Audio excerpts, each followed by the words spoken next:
നാരായണം പത്മഭുവം വസിഷ്ഠം ശക്തിം ച തത്പുത്രപരാശരം ച വ്യാസം ശുകം ഗൗഡപദം മഹാന്തം ഗോവിന്ദയോഗീന്ദ്രമധാസ്യ ശിഷ്യം ശ്രീശങ്കരാചാര്യമധാസ്യ പത്മപാദം ച ഹസ്താമലകം ച ശിഷ്യം തം തോടകം വാർത്തികകാരമന്യാൻ അസ്മദ്ഗുരോൻ സന്തതമാനതോസ്മി. ബ്രഹ്മാനന്ദം പരമസുഗതം കേവലം ജ്ഞാനമൂർത്തിം ദ്വന്ദ്വാതീതം ഗഗനസദൃശം തത്വമസ്യാദിലക്ഷ്യം ഏകം നിത്യം വിമലമചലം സർവധീ സാക്ഷിഭൂതം ഭാവാതീതം ത്രിഗുണരഹിതം സദ്ഗുരും തം നമാമി. ഭാവാതീതം ത്രിഗുണരഹിതം സദ്ഗുരും തം നമാമി. ഭാവാതീതം ത്രിഗുണരഹിതം സദ്ഗുരും തം നമാമി. യം ബ്രഹ്മാ വരുണേന്ദ്രരുദ്രമരുതഃ സ്തുന്വന്തി ദിവ്യൈസ്തവൈഃ വേദൈഃ സാംഗപദക്രമോപനിഷദൈഃ ഗായന്തി യം സാമഗാഃ.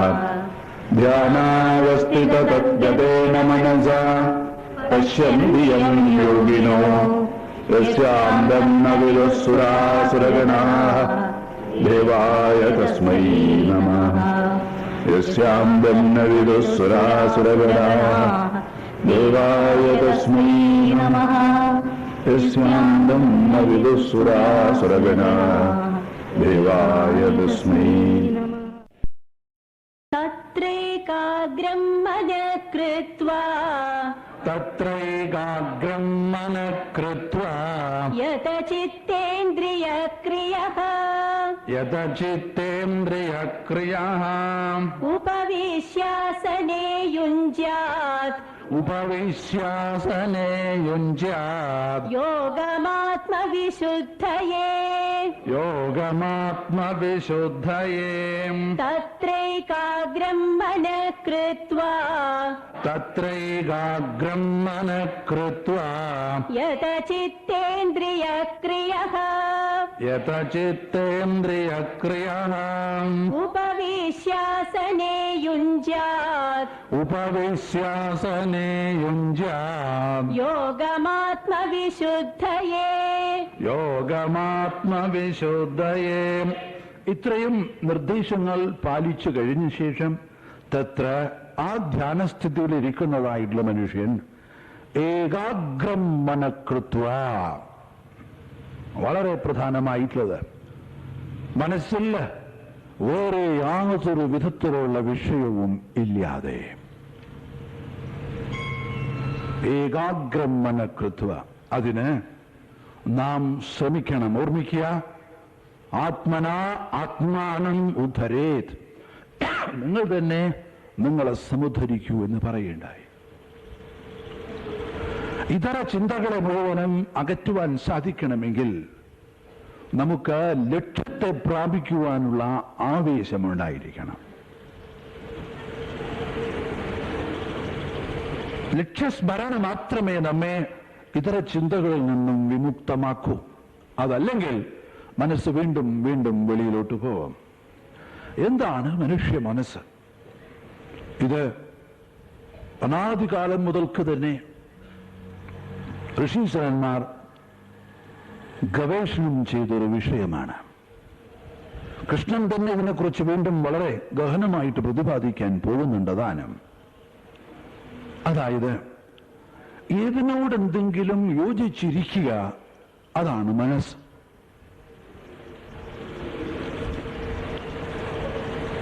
അതായത് ഇതല്ലാതെ വേറെ തരത്തിൽ നമുക്കതിനെ വ്യാഖ്യാനിക്കാൻ പറ്റുകയില്ല.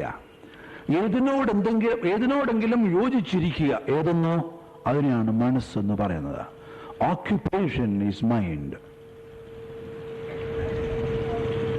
ഒരു ചിന്ത, അതിൽ നിന്നും വേറൊരു ചിന്ത, അതിൽ നിന്നും വേറൊരു ചിന്ത, ഇങ്ങനെ അനുസ്യൂതമായി ഓരോ ചിന്തകളിൽ നിന്നും മറ്റുള്ള ചിന്തകളിലോട്ട് പോയിക്കൊണ്ടേയിരിക്കുന്ന ചിന്തകളുടെ പ്രവാഹമാണ് മനസ്സ്. ഒരു ചിന്തയല്ല, അല്ലെങ്കിൽ രണ്ടോ മൂന്നോ ചിന്തകളല്ല, ചിന്തകൾ ഇങ്ങനെ ഒഴുകിക്കൊണ്ടിരിക്കുന്നു. ഒന്നിനു പുറകെ ഒന്നായി അനുസ്യൂതം പ്രവഹിക്കുന്നു. ഈ ഓരോ ചിന്തയും ഓരോന്നിനോട് ബന്ധപ്പെട്ടിരിക്കുന്നു. ഇങ്ങനെ ഓരോന്നിനോടും ബന്ധപ്പെടാതെ മനുഷ്യ മനസ്സിന് നിലനിൽപ്പില്ല. ആലോചിച്ചു നോക്കൂ.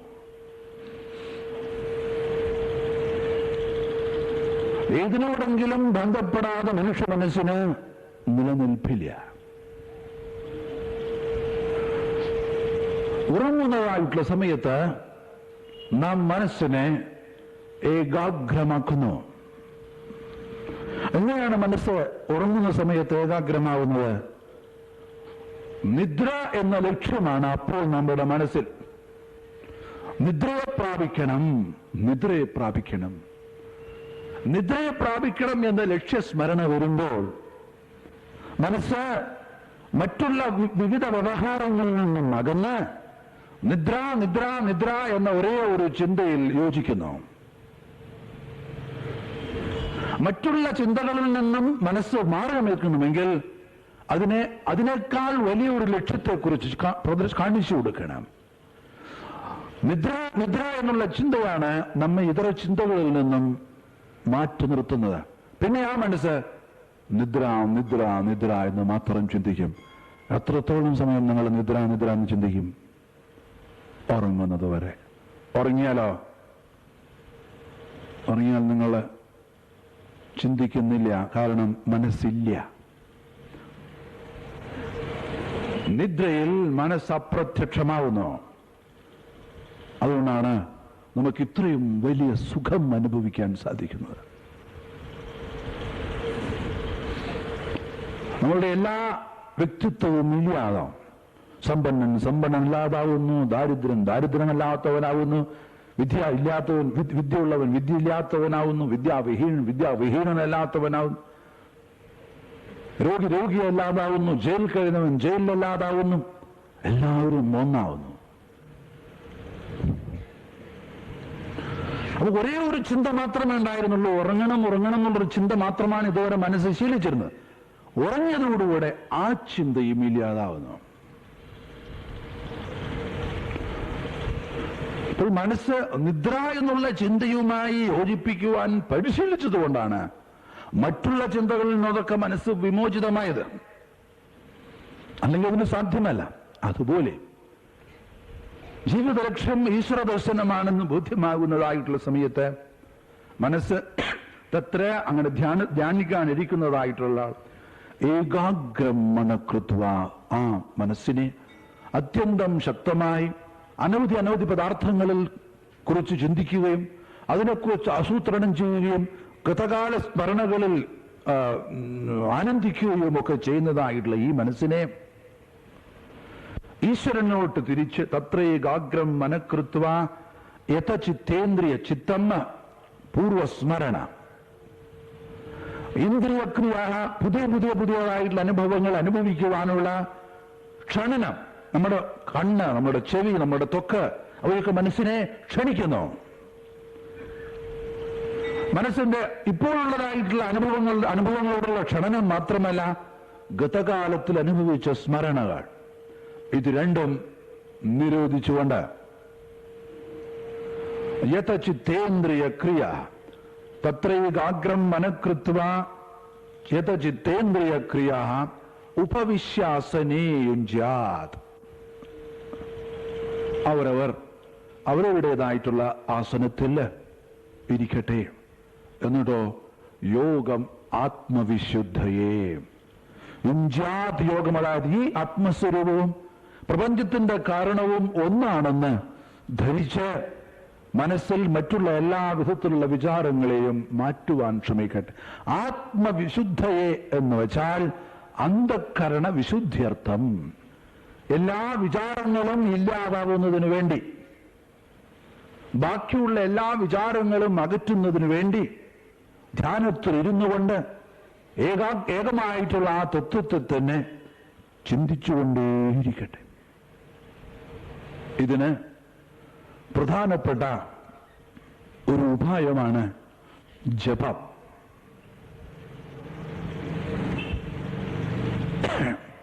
നമ്മുടെ മനസ്സിനെ നിലനിർത്താൻ ബാഹ്യവിഷയങ്ങളിൽ നിന്നും കൊണ്ടുവരുന്നതിന് വേണ്ടി ഒരാലംബനം വേണം, ഒരാശ്രയം വേണം. ഈശ്വരൻ സർവസംവ്യാപ്തമാണ്, എല്ലാവരുടെയും ഉള്ളിലുള്ള ആത്മസ്വരൂപമാണ്, നിത്യമാണ്, അനന്തമാണത് വാക്കുകളെ കൊണ്ട് പറയാൻ സാധ്യമല്ല.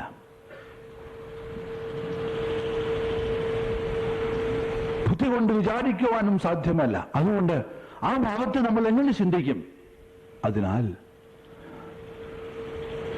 ഉപനിഷത്ത് സാഹിത്യത്തിലും ഈ ഭഗവത്ഗീതയിൽ തന്നെ പ്രതിപാദിക്കുന്നതായിട്ടുള്ള ഭഗവാന്റെ യഥാർത്ഥമായിട്ടുള്ള നിലയെ നമുക്ക് അതുപോലെ ഗ്രഹിക്കാൻ സാധിക്കാത്തതുകൊണ്ട് ഈ ജഗത് കാരണത്തെ നമ്മളുടെ ഇഷ്ടദേവതാ രൂപത്തിൽ സ്വീകരിക്കുക.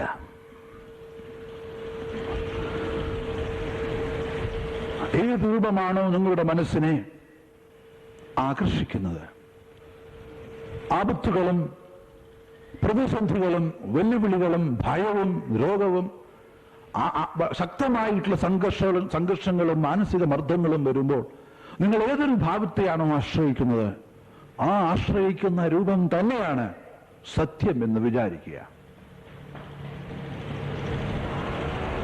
അത് ഏത് രൂപത്തിലും ആവാം എന്നർത്ഥം. മനുഷ്യൻ ഭിന്ന രുചിയുള്ളവരാണ്, സ്വാഭാവികമായിട്ടും അവനും ഭിന്ന സംസ്കാരമായിരിക്കും. പക്ഷെ എല്ലാവരും ആശ്രയിക്കുന്ന ശക്തി ജഗത് കാരണമാണ്. ഏത് മതമായാലും ശരി, ഏത് സംസ്കാരമായാലും ശരി, മനുഷ്യൻ ആശ്രയിക്കുന്ന ശക്തി ദൈവമാണ്. ആ ദൈവത്തിന് അനവധി രൂപങ്ങൾ ഉണ്ടാവാനോ സങ്കല്പങ്ങൾ ഉണ്ടാവാം. അപ്പൊ ഏത് ഭാവമാണോ നമ്മൾ ഇതുവരെ ശീലിച്ചിരുന്നത് അതിന് തന്നെ ചിന്തിക്കുക. എത്ര രസകരമായിട്ടാണ് നമ്മളുടെ ആചാര്യന്മാർ നമ്മളെ നയിക്കുന്നത് എന്നറിയുമോ? നമുക്ക് നമ്മുടെ തലത്തിൽ മാത്രമേ ചിന്തിക്കാൻ പറ്റൂ. അതുകൊണ്ട് നമ്മുടെ ഇതിഹാസവും പുരാണവും ഒക്കെ നമ്മെ പോലെ തന്നെയാണ് ഈശ്വരനെയും പ്രതിപാദിക്കുന്നത്. അപ്പോൾ നമുക്ക് കൂടുതലൊരു വശ്യത തോന്നും. കാരണം നമ്മുടെ കൂടെ നടക്കുന്നത് തന്നെയാണ് അധീത്യം. ദശരഥൻ വിവാഹം കഴിഞ്ഞ ശേഷം അനുമതികാലം പുത്രന്മാരുണ്ടായിരുന്നില്ല. നോക്കൂ, വീണ്ടും അദ്ദേഹത്തിന് പുത്രന്മാരുണ്ടായി. ശ്രീരാമൻ, ജഗദീശ്വരൻ. പക്ഷെ ശ്രീരാമനോ രാജ്യാഭിഷേകം ഉണ്ടായോ? ഇല്ല.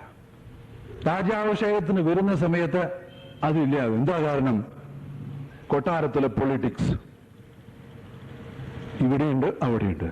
കാരണം നമുക്കും ഒരു രസം, കാരണം നമുക്കുള്ളത് തന്നെ ശ്രീരാമനുള്ളത്.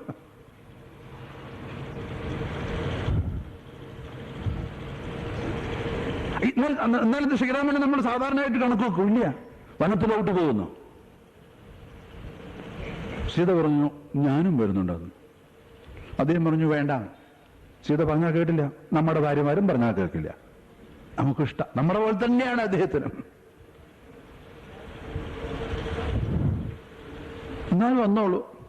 അവിടെ പോയിട്ടോ, അവിടെ പോയിട്ടുള്ള സംഭവം സീതയെ കട്ടുകൊണ്ട് പോകുന്നു. ഈശ്വരന്റെ ഭാര്യ, വേറെ ആരുടെയല്ല. നോക്കണം, സീത സർവശക്തനായിട്ടുള്ള അദ്ദേഹത്തിന്റെ ഭാര്യയൊക്കെ. കാരണം ഇതൊക്കെ മാനുഷിക ലോകത്തിലുള്ളതാണ്. നമ്മുടെ ഭാര്യ ആരും കൊണ്ടുപോകുന്നില്ലാണോ നമ്മുടെ സങ്കടം.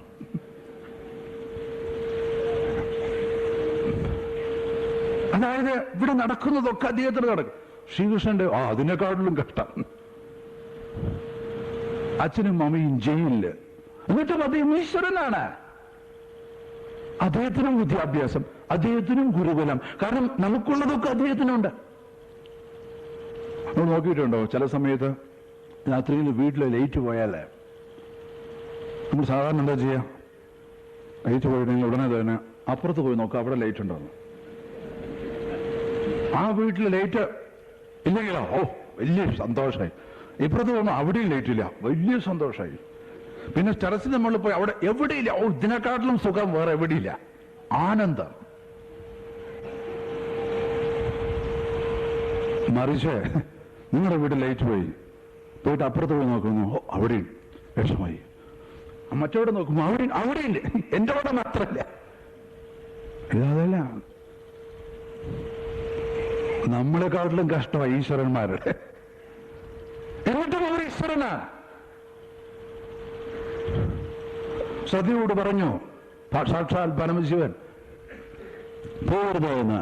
എന്നാലും എൻ്റെ അച്ഛൻ അങ്ങയെ വിളിച്ചില്ല എന്ന് പറഞ്ഞതുകൊണ്ട് നമ്മൾ ഞാൻ പറഞ്ഞില്ലേ പോരുത്, നിങ്ങൾ അങ്ങനെയൊക്കെ പറയും തുടങ്ങി.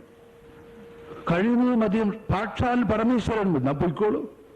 അവസാനം കത്തിപ്പോയി. ഉപസംഹാരമൂർത്തി സാക്ഷാൽ മഹാവിഷ്ണു. അതായത് അവർക്കും കഠിനങ്ങളായ പരിശ്രമങ്ങളിലൂടെ പോകേണ്ടി വരുന്നു. എന്നാലും മഹേശ്വരനാണ്. അവരും തപസ്സനുഷ്ഠിക്കുന്നു. അതായത് ഇതൊക്കെ നമ്മളെ പ്രചോദിപ്പിക്കുന്നതിന് വേണ്ടിയിട്ടാണ്.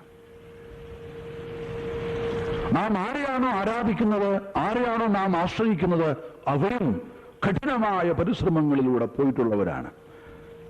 തപസ്സും കഠിന ശ്രമവും ഇല്ലാതെ സ്ഥായിയായിട്ടുള്ള ഒന്നും ആർക്കും നേടാൻ സാധ്യമല്ല. അങ്ങനെ നേടിയതേ നമുക്ക് സമാധാനം തരൂ. അതിലൊരു ഹരവും നമുക്കുണ്ടതാനും. അത് വളരെ പ്രധാനമാണ്. അപ്പോൾ ഭഗവത് രൂപം ഏത് രൂപമായാലും വിരോധമില്ല. അതിനെ നാം സ്വീകരിച്ച് അതിൽ തന്നെ മനസ്സ് നിർത്താൻ ശ്രമിക്കുക. കുറെ കഴിയുന്നതായിട്ടുള്ള സമയത്ത് ഇത്തര വിചാരങ്ങൾ ഇല്ലാതാവുകയും നമ്മുടെ ലക്ഷ്യത്തെക്കുറിച്ചതായിട്ടുള്ള വിചാരത്തിന് തീവ്രത ഉണ്ടാവുകയും ചെയ്യാം. അപ്പോൾ സമം കായ ശിരോ തത്രൈകാഗ്രം മനഃകൃത്വ യഥ ചിത്തേന്ദ്രിയ ക്രിയ ഉപവിശ്യാസനേയും ഇരുന്നുകൊണ്ട്, ആസനത്തിൽ ഇരുന്നുകൊണ്ട് യുഞ്ജാത് യോഗം, നിങ്ങളുടെ മനസ്സ് ഈശ്വരനിൽ, ഇഷ്ടദേവതയിൽ, ഏകമായിട്ടുള്ള സത്യത്തിൽ യോജിപ്പിക്കുവാൻ ശ്രമിക്കുക. ആത്മവിശുദ്ധയെ നമ്മുടെ മനസ്സിലെ ഇതര വിചാരങ്ങളൊക്കെ മാറ്റി നിർത്തുന്നതിനു വേണ്ടി. അടുത്ത ശ്ലോകം. സമം കായ ശിരോഗ്രീവം ധാരയന്നചലം സ്ഥിതഃ സംപ്രേക്ഷ്യ നാസികാഗ്രം സ്വം ദിശശ്ചാനവലോകയन् സമം കായ ശിരോഗ്രീവം ധാരയന്നചലം സ്ഥിരഃ സംപ്രേക്ഷ്യ നാസികാഗ്രം സ്വം ദിശശ്ചാനവലോകയन्. ഇനി ഭഗവാൻ തന്നെ ഇരിക്കുന്നതായ രീതിയെക്കുറിച്ച് പ്രസ്താവിക്കുന്നു. നിങ്ങൾക്ക് സൗകര്യമുള്ള സ്ഥിരമായിട്ടുള്ള ആസനം എന്ന് പറഞ്ഞുവെങ്കിൽ കൂടെ സമസ്ത കൈകാലുകളിലൂടെയും സ്പന്ദിക്കുന്ന ശക്തി ഈശ്വരനാണല്ലോ. അതുകൊണ്ട് ഏത് സ്ഥിതിയാണ് നമുക്ക് എല്ലാവർക്കും അനുയോജ്യമായിട്ടുള്ളത് എന്ന് അദ്ദേഹത്തിനെ പോലെ വേറെ ആർക്കും അറിയാൻ സാധ്യമല്ല. ആദ്യം നമ്മളുടേതായിട്ടുള്ള സൗകര്യം നമുക്ക് അനുവദിച്ചു തന്നിരിക്കുന്നു. എങ്കിലും ഇതാ ഇവിടെ കായം, ശരീരം, ഉടൽ, ശിരസ് നിങ്ങൾക്കറിയാമല്ലോ. ശിരസ് തന്നെ സമം കായ ശിര, തല, ഗ്രീവം, കഴുത്ത്. ശിരസ്, കഴുത്ത്, ഉടൽ അവ സമമായിരിക്കണം, ഋജുവായിരിക്കണം എന്നർത്ഥം. സമം കായ ശിരോഗ്രീവം ധാരയന് അചലം സ്ഥിര. ഇത് മൂന്നും അചലം ധാരയന് ഇളകാതെ പിടിക്കുക എന്നർത്ഥം. അതായത് നീണ്ടു നിവർന്നിരിക്കുകയാണെങ്കിൽ കൂടെ ബലം പ്രദാനം ചെയ്ത് അനായാസേന ഇരിക്കണം. നമ്മുടെ മാംസപേശികളെല്ലാം തന്നെ വിശ്രാന്തി അനുഭവിക്കണം. യാതൊരു വിധത്തിലുള്ള ബദ്ധപ്പാടോ വെപ്രാളമോ ഇല്ല. നമ്മുടെ ശരീരം ലളിതമാവുന്നു, ലാഘവത്തോടുകൂടിയിരിക്കുന്നു. സമം കായ ശിരോഗ്രീവം ധാരയന് അചലം സ്ഥിര. അതായത് നീണ്ടു നിവർന്നിരിക്കുക എന്ന് പറയുമ്പോൾ എന്തുകൊണ്ടാണ് അങ്ങനെ ഇരിക്കണമെന്ന് പറയുന്നത്? കാരണം എന്നാൽ മാത്രമേ മനസ്സിന് ഉന്മേഷമുണ്ടാവുകയുള്ളൂ. അനായാസം ഇരിക്കണമെന്ന് പറയേണ്ട ഈ അനായാസം എന്നുള്ളതായിട്ടുള്ള ഭാവം വരുമ്പോ, ശരീരത്തിലെ അംഗങ്ങൾക്കൊക്കെ വിശ്രാന്തി വരുമ്പോ നമുക്ക് സ്വാഭാവികമായിട്ടും ഉറക്കം വരും. കാരണം നാം ഇതുവരെ കണ്ണടച്ചിരിക്കുന്നത് ഉറങ്ങാൻ വേണ്ടി മാത്രം. സ്വാഭാവികമായിട്ടും ധ്യാനത്തിന് ഇരിക്കുമ്പോഴാണ് ഉറക്കം ശരിക്കും വരിക. അതില്ലാതിരിക്കുന്നതിനാണ് നീണ്ടു നിവർന്നിരിക്കുവാൻ പറയുന്നത്. കൈകൾ രണ്ടും കോർത്ത് മടിയിൽ വെക്കുകയോ അതല്ലെങ്കിൽ രണ്ട് കൈത്തലങ്ങൾ അവരവരുടെ രണ്ട് തുടകളിലും വെക്കുകയോ ചെയ്യുക.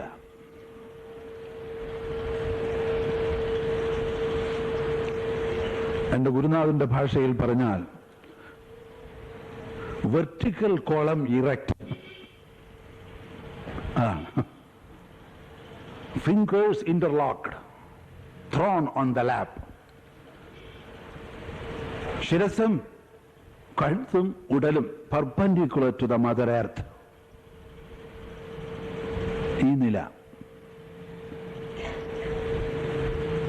സമം കായ ശിരോഗ്രീവം ധാരയന്നചലം സ്ഥിര. ഇനി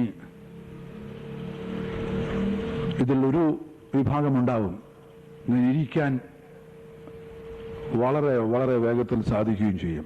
സിനിമയിലൊക്കെ കണ്ടിട്ടില്ലേ പത്മാസനത്തിലൊക്കെ ഇരിക്കുന്നത്? അത് മാത്രം കൊണ്ടായില്ല,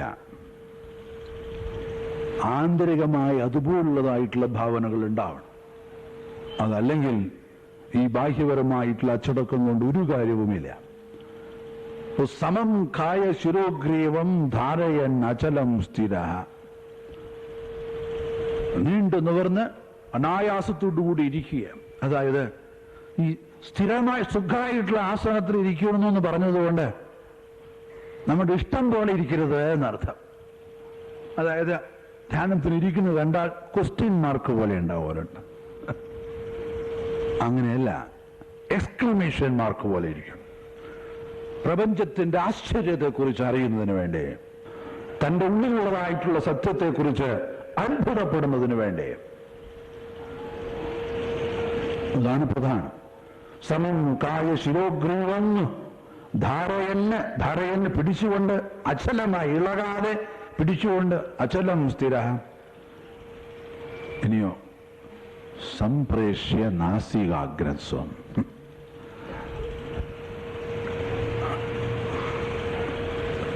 പിന്നെന്ത് ചെയ്യണം? കണ്ണിനെ സുഷുപ്തിയിൽ ഉറങ്ങാൻ കിടക്കുമ്പോൾ നിങ്ങൾ എങ്ങനെയാണ് ഉറങ്ങുക അതുപോലെ അടയ്ക്കുക. എന്നാലും മുഴുവൻ അടച്ചാലോ ഉറങ്ങിയാലോ എന്ന് വിചാരിച്ചിട്ട് ഭഗവാൻ പറയാണ്, നാസികാഗ്രം സ്വം സംപ്രേക്ഷ്യ. നാസികാഗ്രം മൂക്കിന്റെ അറ്റം, സംപ്രേക്ഷ്യ മൂക്കിന്റെ അറ്റത്തെ നോക്കുന്നത് പോലെ. ശരിയായില്ലേ? അപ്പൊ ധ്യാനിക്കാൻ വേണ്ടി ഒരാൾ വേണം, എന്റെ മൂക്കിന്റെ അറ്റം നോക്കണ്ടേ? അങ്ങനെയുണ്ട്. ചിലർ വിചാരിക്കും വരും അവിടെ ഒന്നിരിക്കും, ഞാൻ ധ്യാനിക്കട്ടെ. സ്വം നാസികാഗ്രം, അവനവന്റെ നാസികാഗ്രം.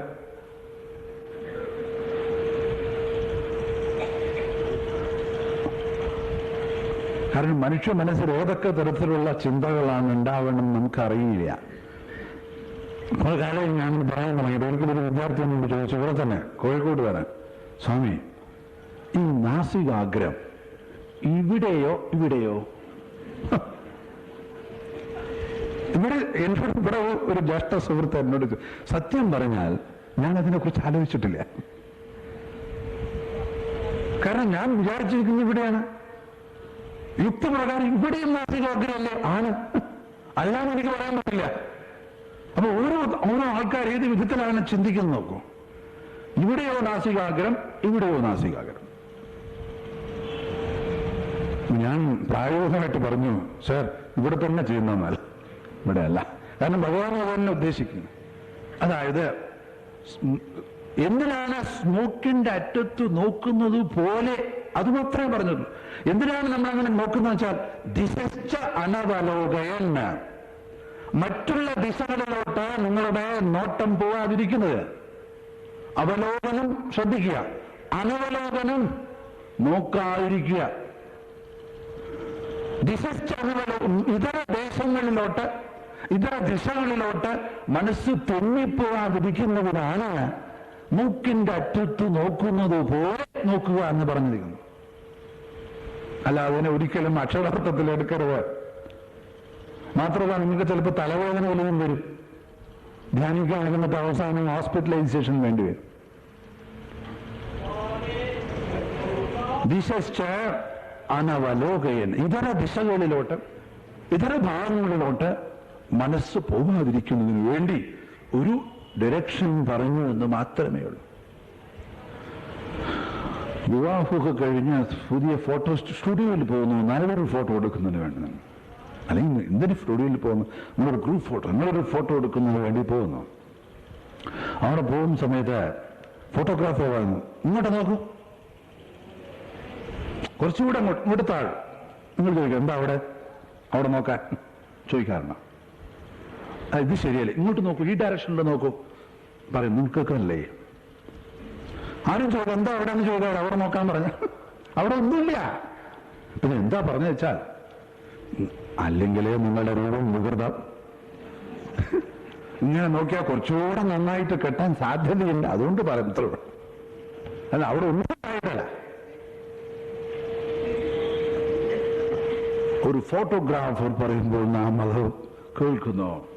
അതുപോലെ ദിശശ്ചാനവ, ഇതര ദിശകളിലോട്ട് മനസ്സ് പോവാതെ ഇരിക്കുന്നതിന് നീണ്ടു നിവർന്നിരുന്ന് നമ്മുടെ കണ്ണ്, നമ്മുടെ ദൃഷ്ടി മൂക്കിന്റെ അറ്റത്ത് നോക്കുന്നത് പോലെ ഇതാണ് അന്തർമുഖമാവുക എന്ന് വെച്ചത്. ഏതൊക്കെ തരത്തിലുള്ള നിർദ്ദേശങ്ങളാണ് ഇതിൽ കവിഞ്ഞ്, ഇതിലുപരി ഒരാചാര്യനും നിങ്ങളോടൊന്നും പറയാനില്ല. ഫൈനൽ അഡ്വൈസ്, അന്തർമുഖമാവാനുള്ള മാർഗം. കുമാരസംഭവം എന്ന കാളിദാസന്റെ കൃതി സാക്ഷാൽ പരമശിവൻ തപസ്വിയാണ്. സ്വഹൃദയത്തിൽ എന്നും ആനന്ദത്തെ അനുഭവിച്ചുകൊണ്ട് അനന്തങ്ങളായ ധവളധവളമായിട്ടുള്ള ഹിമശൃംഖങ്ങളെ അദ്ദേഹം വീക്ഷിച്ചുകൊണ്ടേയിരിക്കുന്നു. അതാണ് നടരാജ നടനം. ഒരു പർവ്വത ശിഖരത്തിൽ നിന്ന് വേറൊരു പർവ്വത ശിഖരത്തിലോട്ട് അദ്ദേഹം നൃത്തം വയ്ക്കുന്നു. കാരണം മുഴുവനും തന്റെ രൂപമാണ്. ആകാശം, മേഘങ്ങൾ, നക്ഷത്രങ്ങൾ, വനം, പർവ്വതം, ഗംഗാനദി, തപസ്വികൾ, മാനുകൾ, നാൽക്കാലികൾ, കൃഷിക്കാർ, ഗ്രാമീണർ, സ്ത്രീകൾ, കുട്ടികൾ, സമസ്തവും തന്റെ രൂപമാണ്. അപ്പോൾ അദ്ദേഹം ഈ പ്രപഞ്ചം മുഴുവനും തന്റെ രൂപമായിട്ട് ദർശിക്കുമ്പോൾ പലപ്പോഴും ആവേശഭരിതമായിട്ട് അന്തർമുഖമാവും. കാരണം അത് മുഴുവനും ഇവിടെയാണ്. അങ്ങനെ അന്തർമുഖമായിട്ട് അദ്ദേഹം ഇങ്ങനെ ധ്യാനിച്ചുകൊണ്ടിരിക്കുമ്പോഴാണ് ഹിമവാന്റെ പുത്രിയായിട്ടുള്ള പാർവതി അദ്ദേഹത്തിൽ അനുരക്തയാവുന്നത്.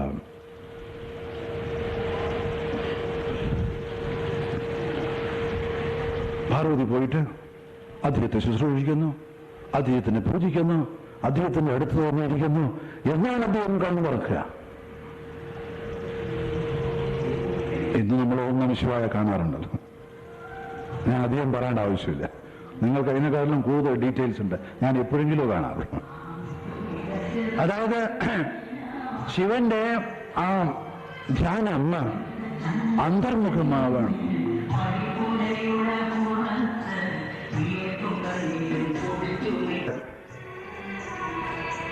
നാരദൻ എന്ന് പറഞ്ഞു, അല്ലയോ ദേവി, അങ്ങക്ക് വേറെ ആരും കെട്ടിയില്ലേ? അവിടുന്ന് ആരാണ്? ഏറ്റവും വലിയ പാരമ്പര്യമുള്ളതായിട്ടുള്ളൊരു വംശം,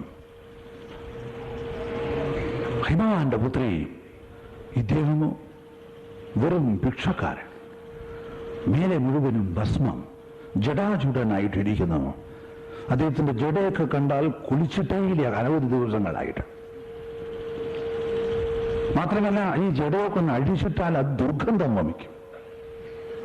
ഇങ്ങനെയുള്ള ആളെയാണോ അവിടുന്ന് ആരാധിക്കുന്നത്? അവിടുന്ന് അതിസുന്ദരിയാണ്, യൗവനാരൂഢയാണ്. എത്ര മഹാരാജാക്കന്മാർ രാജകുമാരന്മാർ അവിടുത്തെ സൗന്ദര്യത്തെ ആരാധിക്കുവാനുണ്ട്. ഇതൊന്നും പാർവതിയുടെ അടുത്തേക്ക് പോവുകയില്ല. വീണ്ടും പാർവതി പരമേശ്വരനെ തന്നെ ശുശ്രൂഷിച്ചുകൊണ്ട്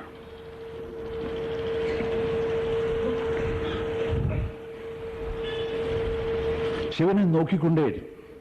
ശിവൻ തന്നെ വേഷം മാറി ഒരു യുവ ബ്രഹ്മചാരിയുടെ രൂപത്തിൽ വന്ന് പറഞ്ഞു, അല്ലയോ ദേവി, ആ മനുഷ്യനെ ഒരിക്കലും ധ്യാനിക്കേണ്ട, ആഗ്രഹിക്കേണ്ട. അയാളെ കൊണ്ട് ഒരു കാര്യമില്ല, ഒന്നും ചെയ്യാൻ സാധിക്കുകയില്ല, അവിടുത്തെ ജീവിതം നിഷ്ഫലമാവും. പക്ഷെ ദേവിക്ക് യാതൊരു മാറ്റവും ഉണ്ടായിരുന്നില്ല. തത്രൈവാഗ്രമണകൃത്വ, അത് തന്നെ അവരെ സംബന്ധിച്ചിടത്തോളം. അവസാനം ശിവൻ ഏറ്റവും വലിയ പരീക്ഷണത്തിന് ആരംഭിച്ചു. സ്വയം നിമഗ്നമായി, എന്നുവെച്ചാൽ കണ്ണു തുറക്കാതെയിരുന്നു. ദേവി ഇപ്പോഴും ഇങ്ങനെ നോക്കിക്കൊണ്ടേയിരിക്കും.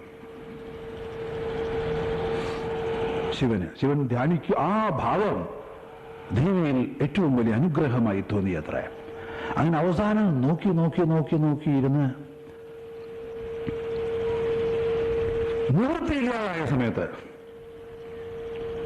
ഇനി ഇദ്ദേഹം കണ്ണു തുറക്കില്ല. ദേവി കണ്ണടച്ചു അത്ര. ദേവി കണ്ണടച്ചപ്പോ ശിവൻ നോക്കാൻ തുടങ്ങി അവരെ. ഇതാണ് പ്രേമത്തിന്റെ ഒരു സ്വഭാവം. നമ്മൾ നോക്കുമ്പോൾ അവർ നോക്കില്ല. നമ്മൾ എവിടെയും കണ്ടാൽ പിന്നെ ഉടനെ അവർ നോക്കും. ഇത് ശിവൻ ആരംഭിച്ചതാണ്. അതായത് പാർവതി അന്തർമുഖമായപ്പോൾ, നാം അന്തർമുഖമായപ്പോൾ ഈശ്വരൻ നമ്മെ ശ്രദ്ധിക്കുന്നു. അത് ശിവൻ ശ്രദ്ധിച്ചില്ല. ഇനി ശിവനെ വെളിയിൽ കിട്ടുകയില്ല. ശിവനെ നോക്കിയിരുന്നിട്ട് ഇതുവരെ ഇങ്ങനെ നോക്കിയിരുന്നാൽ മതി, എനിക്ക് അതൊന്നും വേണ്ട, അങ്ങനെ ഒന്നും വേണ്ട, ഇങ്ങനെ നോക്കിക്കൊണ്ടേയിരുന്നാണ്. എത്ര നോക്കുക? അതുകൊണ്ട് അവിടെ നോക്കലും മതിയാക്കി കണ്ണടച്ചപ്പോ ശിവൻ നോക്കാൻ. ശിവൻ നോക്കുന്നതാണ് ധ്യാനത്തിന്റെ സാഫല്യം. അതിനാണ് അന്തർമുഖമാവാനുള്ള പ്രയാണം. ശിവപാർവതി സംഗമവും അങ്ങനെയാണ്. കുമാരസംഭവം പറഞ്ഞുകൊണ്ടിരുന്നത് അന്തർമുഖം ആകുമ്പോൾ. അതുകൊണ്ടാണ് ശിവന്റെ വാഹനം കണ്ടിട്ടുണ്ട്, ഋഷഭം. ഈ ശിവക്ഷേത്രത്തിൽ നന്ദി എപ്പോഴും ശിവനെ നോക്കിക്കൊണ്ടിരിക്കുന്നു. ആന്ധ്രയിലെ ശിവഭക്തന്മാർ ഇന്നും ശിവക്ഷേത്രത്തിൽ പോകുമ്പോ ഈ രണ്ട് കാളയുടെയും കൊമ്പിന്റെ ഇടയിലൂടെ അവർ നോക്കും. ഇന്നുണ്ടാതെ, അതായത് ശരിക്കും ശിവനെ കാണാൻ വേണ്ടി. ഇന്നും ആ രീതിയിൽ അന്തർമുഖമാവുന്നതിന്റെ സ്വഭാവത്തെ വിവരിക്കുക.